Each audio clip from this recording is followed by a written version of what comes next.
Good morning class आज हम chapter 6 accounting procedure rules of debit and credit discuss करेंगे। सबसे पहले मैंने इसकी पीडीएफ आप लोगों को सेंड कर दी है, वर्क नोट डाउन कर लीजिए कॉपी में। देन मैं आपको कुछ चीज़ इंपॉर्टेंट समझा देती हूँ। ये चैप्टर काफ़ी इंपॉर्टेंट है। अब आपका जनरल एज अ ट्रैवल शुरू होगा तो उससे पहले ये चैप्टर कंप्लीट होना और समझना ज़रूरी है। जैसे कि अब अकाउंट आता है, सबसे पहले अकाउंट क्या होता है। Account is a record of transaction under a particular head. It record not only the amount of transaction but also it affect and direction. मतलब जो हम अकाउंट मेंटेन करते हैं उस समय पता चलता है डेबिट में हमने कितना रिसीव करा पैसा और कितना हमने गिव करा। अब डेबिट एंड क्रेडिट की बात करें तो डेबिट जो शो होता है वो लेफ्ट हैंड साइड शो होता है अकाउंट में, उसे हम DR से मेंशन करते हैं। और क्रेडिट जो होता है वो राइट हैंड साइड आपका शो होता है अकाउंट में और उसे हम CR से शो करते हैं। अब रूल देखें डेबिट क्रेडिट के तो डबल एंट्री सिस्टम के अकॉर्डिंग 2 एंट्री सिस्टम होते हैं हमारे, single based accounting and double entry based accounting. तो डबल एंट्री बेस्ड अकाउंटिंग में हमारे डेबिट एंड क्रेडिट होते हैं। डेबिट हमारा लेफ्ट हैंड साइड होता है, क्रेडिट हमारा right hand side.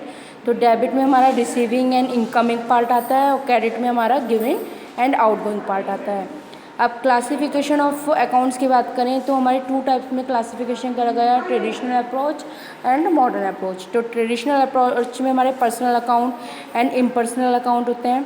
Personal account में जैसे किसी भी पर्सन का, इंडिविजुअल फर्म का या कंपनी का नेम, जैसे कि रामायण कंपनी या फिर मोहन एंड कंपनी, किसी पर्टिकुलर पर्सन का, इसके हम 3 पार्ट्स डिवाइड करते हैं, जैसे natural personal account, artificial personal account, representative personal account. जैसे नेचुरल पर्सनल अकाउंट में जैसे माया अकाउंट आ गए, राहुल अकाउंट आ गए, ओम अकाउंट आ गए, जो मतलब पर्सन क्रिएशन बाय गॉड है ना। और आर्टिफिशियल अकाउंट में हमारे हो जाएंगे जैसे कि कोई इंस्टीट्यूशन या corporation which are recognise as person in business dealing, जो पर्सन बिजनेस डील करते हैं, जैसे कंपनी अकाउंट, सोसाइटी अकाउंट, कोई हम आर्टिफिशियली इमेजिनरी पर्सन रख रहे हैं वो आ जाएंगे इसमें। और रिप्रेजेंटेटिव पर्सनल अकाउंट में आपके जो आपके अकाउंट को रिप्रेजेंट कर रहे हैं, जैसे कि आउटस्टैंडिंग रेंट हो गया, प्रीपेड एक्सपेंसेस, अमाउंट पे इन एडवांस या पेबल इन एडवांस, लैंडलॉर्ड को आपने कोई अमाउंट दिया, तो ये सारे इसमें आ जाते हैं। इसका रूल जो होता है डेबिट क्रेडिट का, डेबिट मतलब रिसीवर एंड क्रेडिट गिवर। अब आता है आपका इम्पर्सनल। इम्पर्सनल अकाउंट के आपके 3 इंपॉर्टेंट रूल होते हैं, इसे हम गोल्डन रूल ऑफ अकाउंटेंसी भी बोलते हैं। Real account, nominal account and personal account. Real account में आपके जितने भी टेंजिबल इंटेंजिबल एसेट्स होती हैं फर्म की, वो सब आते हैं। जैसे टेंजिबल एसेट्स में हम लैंड, मशीनरी, फर्नीचर्स, ये सब ले सकते हैं, फिक्स एसेट्स जितने भी हैं। और इंटेंजिबल में हमारे पेटेंट हो गए, कॉपीराइट हो गए, ये सारी चीज़ें इम्पर्सनल अकाउंट में हमारी इंटेंजिबल में आएंगी।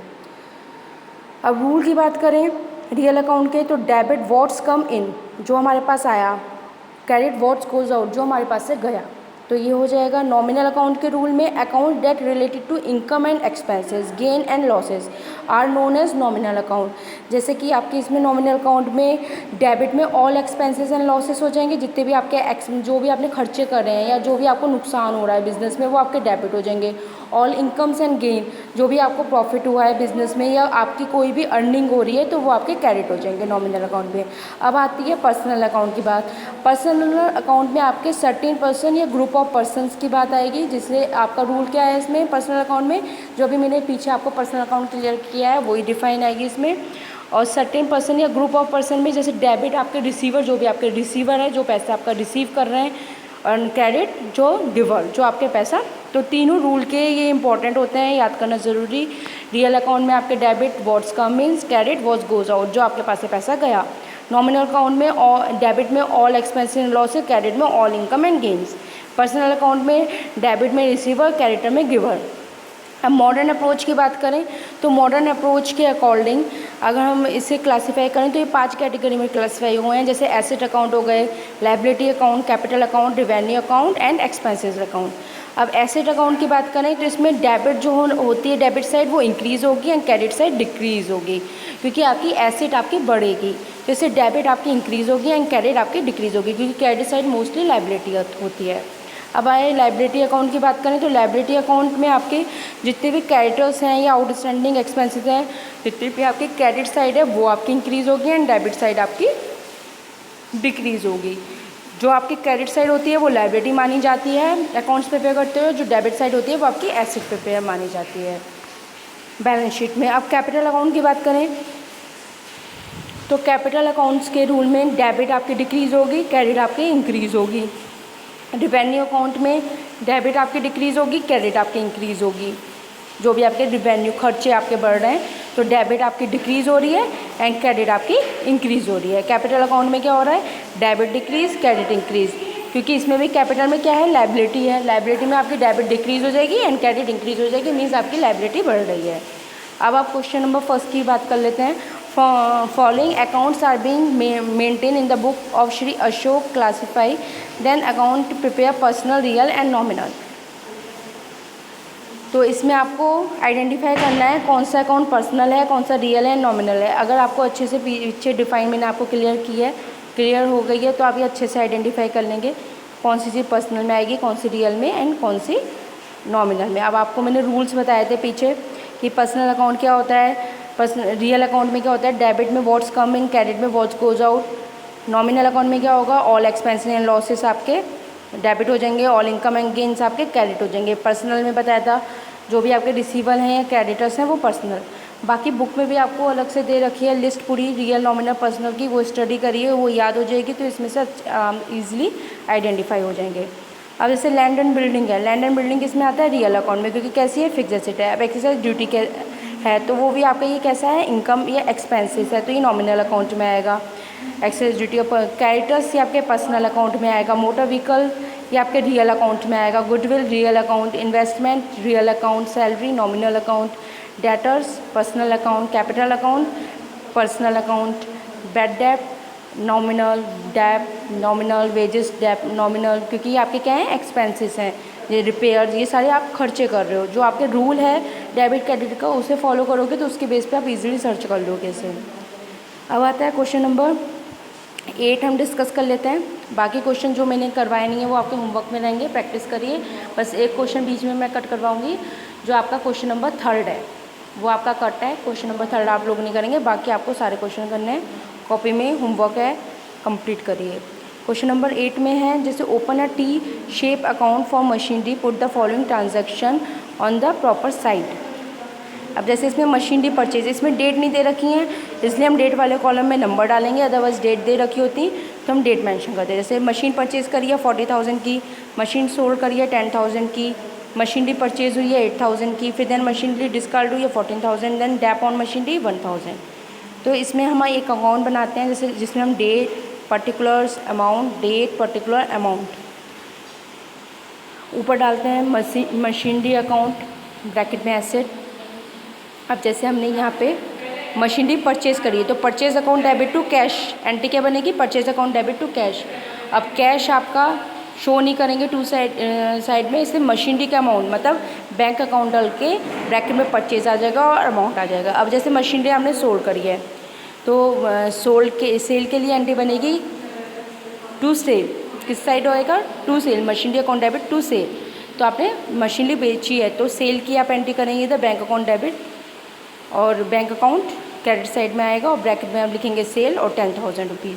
फिर है आपकी नेक्स्ट मशीनरी परचेज, तो same entry machinery purchase items आपके टू साइड जाते हैं, टू बैंक अकाउंट, यहाँ पे टू भी लिख सकते हो और वैसे टू शो नहीं करेंगे क्योंकि हम सिंपल सीधा मशीनरी अकाउंट बना रहे हैं, डायरेक्ट डाल दो। अदरवाइज आप इधर जो हमारी डेबिट साइड होती है वो टू साइड बोली जाती है एंड क्रेडिट साइड हमारी बाई साइड बोली जाती है। अब आता है बैंक डिस्कार्ड, तो ये भी आपका क्या हुआ, क्रेडिट साइड में आएगा। मशीनरी डिस्कार्ड मतलब मशीनरी आपकी सेल ख़राब हुई है, डिस्कार्ड करी है आपने मशीनरी, तो ये भी आपकी, और या सेल वाले आइटम्स जितने भी होते हैं वो बाई साइड में आते हैं तो क्रेडिट साइड में जाएगा ये। अब नेक्स्ट है आपका डेप्रिसिएशन ऑफ मशीनरी, मतलब ये भी नुकसान हुआ है, जो भी आपको नुकसान हो रहा है मशीनरी में तो आपकी क्रेडिट साइड को अफेक्ट करेगा, मीन्स आपका इनकम को अफेक्ट करेगा। तो ये सब आप किस साइड डालेंगे, इधर वाली साइड आपकी मैंने बताई टू साइड, इधर वाली बाई साइड में आपकी ये सारी चीज़ें आ जाएंगी क्रेडिट साइड में। देन इन सब का टोटल कर देंगे तो टोटल इक्वल आना चाहिए। ये आपका क्वेश्चन यहाँ पे कंप्लीट होता है। अब है question 6, from the following transaction state the nature of account and state the account will be debit and credit. अब इसमें आपको ये मेंशन करना है कि कौन सी अकाउंट में, मतलब इसमें जनरल बना के दिखाना है एक तरीके से। तो एक तो ये डिफरेंट टाइप का क्वेश्चन था, इसमें आपको अकाउंट प्रिपेयर करने को बोला था, प्रॉपर साइड शो करने को बोला था, अकाउंट लिखा हुआ है प्रिपेयर अकाउंट, और यहाँ पे सिर्फ आपको नेचर बतानी है अकाउंट की। तो जैसे मनु स्टार्टेड विथ कैश, अब मनु ने स्टार्ट करा बिजनेस, तो आप जनरल के लिए क्या करते हैं, date, particular, LF, is a folio, debit, credit, ये डलता है। तो आपने बिजनेस स्टार्ट करा है तो cash account debit to capital, क्योंकि आपका बिजनेस स्टार्ट हुआ है। बीइंग और नरेशन डालेंगे, बिजनेस बीइंग बिजनेस स्टार्टेड, ठीक है। फिर नेक्स्ट है आपकी next entry, he purchase furniture for business. अब furniture account debit to cash हो जाएगी। Purchase good on credit from Anshul, purchase करें गुड, पे करें क्रेडिटर को, पे करिए सैलरी क्लर्क को, पे करें रेंट, रिसीव करें इंटरेस्ट। तो इन सबकी furniture account debit to cash entry बन जाएगी। परचेज टू क्रेडिटर, क्योंकि आपने कुछ चीज़ परचेज़ करी है। अगर परचेज़ क्या होती है, हमारी हमेशा डेबिट होती है, सेल हमारी हमेशा क्रेडिट होती है। अब इसमें credit account debit to cash, फिर देन सैलरी अकाउंट डेबिट, क्योंकि हमारा खर्चा है ये भी, salary account debit to cash, rent account debit to cash, cash account debit to interest, क्योंकि हमने इंटरेस्ट रिसीव करा है तो हमें इनकम हुई है, तो इंटरेस्ट अकाउंट में चला जाएगा। बाकी इन सब का डेबिट एंड क्रेडिट टोटल करेंगे तो इक्वल आना चाहिए टोटल। फिर आता है क्वेश्चन नंबर 14। क्वेश्चन नंबर 14 में from the following particular prepare a proprietor capital account. अब इसमें आपको कैपिटल अकाउंट शो करना है, तो कैपिटल अकाउंट शो करने के लिए डेट पर्टिकुलर अमाउंट, फिर डेट पर्टिकुलर अमाउंट डालेंगे और ऊपर डालेंगे प्रोप्राइटर कैपिटल अकाउंट। अब इसमें आपको जो है एंट्री बनाते हैं cash account debit to capital, तो टू कैपिटल वाली एंट्री आप शो नहीं करेंगे, सिर्फ कैश अकाउंट वाली एंट्री शो करेंगे। जैसे आपने डेट डाली, फर्स्ट एंट्री है, बिजनेस स्टार्ट हो रहा है, cash account debit to capital, capital account हमारा ऑलरेडी बन रहा है, तो हम कैश अकाउंट डालेंगे, वो भी किस साइड, बाई साइड, क्योंकि टू साइड में नहीं आएगा, क्योंकि cash account debit to capital जो टू है वो तो टू ऑलरेडी अपने आपको मेंशन कर रहा है, दिखेगा उसमें क्रेडिट बट होगा अपोजिट, उधर क्रेडिट है, इधर किस में जाएगा, डेबिट में, उधर डेबिट है तो इधर किस में जाएगा, क्रेडिट में, क्योंकि दो साइड होती हैं, इधर हमें डेबिट बोली जाती है, इधर क्रेडिट बोली जाती है। ये साइड जब हम अकाउंट प्रिपेयर करते हैं, अकाउंट मेंटेन करते हैं, और जब जनरल प्रिपेयर करते हैं तो हम सिंपल सीधा बनाते हैं एंट्री, जैसे cash account debit to capital, simple सीधा हम एंट्री शो करते हुए दिखाते हैं, उसके आगे डेबिट क्रेडिट दिखाते हैं। और जैसे हमारी बिजनेस स्टार्ट हुई है cash account debit to capital, तो टू कैपिटल हमारा एक तरीके से क्या हुआ है, क्रेडिट, लेकिन हम टू कैपिटल शो नहीं करेंगे, हम कैश अकाउंट शो करेंगे। हम कैपिटल से रिगार्डिंग कुछ भी शो नहीं करेंगे, क्योंकि वो कैपिटल क्या है, क्रेडिट है, जो अपोजिट है कैश अकाउंट वो क्या है, डेबिट है जनरल के अकॉर्डिंग। लेकिन जो रूल है आपका प्रोप्राइटर डेबिट एंड क्रेडिट का, तो जब उसमें आप अकाउंट मेंटेन करते हो तो जस्ट अपोजिट हो जाता है, कैश अकाउंट आपके क्या होगा, क्रेडिट हो जाएगा एंड कैपिटल आपकी डेबिट हो जाएगा। लेकिन कैपिटल अकाउंट प्रिपेयर करो तो कैपिटल को आप मेंशन ही नहीं करोगे। अब है withdraw business for personal use. अब आपने बिजनेस से पैसा निकाला है अपने पर्सनल खर्चे के लिए, तो drawing account debit to cash, canteen में नहीं, drawing account debit to cash, तो इधर drawing account debit to cash amount आ जाएगा ड्राइंग में, cash account debit to drawing होगी क्योंकि आपने खर्चा किया है, मीन्स दिया क्या है, टू ड्राइंग, आपके पास से पैसा गया है तो to drawing, cash account debit to drawing, तो आप टू ड्राइंग में 10,000 रुपीज़ कर देंगे यहाँ पे ट्रांसफ़र। फिर ऐसी ड्राइंग की नेक्स्ट एंट्री है इनकम टैक्स आपने पे करा है, टैक्स पे करा है, तो ये भी आपका बिजनेस का क्या हुआ है, पर्सनल खर्चा हुआ है ना, आपने प्रॉफिट कमाया, इनकम इसके ऊपर एक्स्ट्रा कमाया तो आपको इनकम टैक्स पे करना पड़ा, तो इसमें भी ड्राइंग अकाउंट में आप करेंगे इसे ट्रांसफ़र। अब आपको प्रॉफिट मिला है, तो प्रॉफिट आपको मिला है तो ये आपकी क्या हुआ, एक तरीके से ये आपकी इनकम हुई, तो P&L अकाउंट डाल के आप प्रॉफिट बाई साइड में मेंशन करेंगे, फिर दोनों का टोटल करेंगे, देन जहाँ पे बैलेंस हमारा बच रहा है, जैसे ये साइड इक्वल नहीं हुई, जैसे हमने टोटल करा 1,30,000 आ रहा है, 1,30,000 आ रहा है, इधर 15 आ रहा है, अब कुछ अमाउंट्स हमारा कम है तो हम इसे बैलेंसिंग फिगर करके इधर नीचे बैलेंसिंग फिगर लिख लेना, टू बैलेंस CD कर देते हैं। जो हमारा ओपनिंग बैलेंस होता है वो टू बैलेंस BD होता है, जो क्लोजिंग होता है बाई बैलेंस CD होता है, बट इस साइड हमारा बैलेंस बच रहा है तो इसलिए हम टू बैलेंस CD डालेंगे इधर, एंड इधर बाई बैलेंस BD, क्योंकि ये अकाउंट जब प्रिपेयर होते हैं तो जस्ट अपोजिट होते हैं। बाकी मैं आपको और क्लियर करूँगी जब और चैप्टर्स आगे के होंगे डिस्कस। अब इसमें कोई क्वेरी हो तो इंक्वायरी सेशन के टाइम आप मुझसे पूछिएगा, और बाकी क्वेश्चंस आपके होमवर्क हैं, प्रैक्टिस करिए।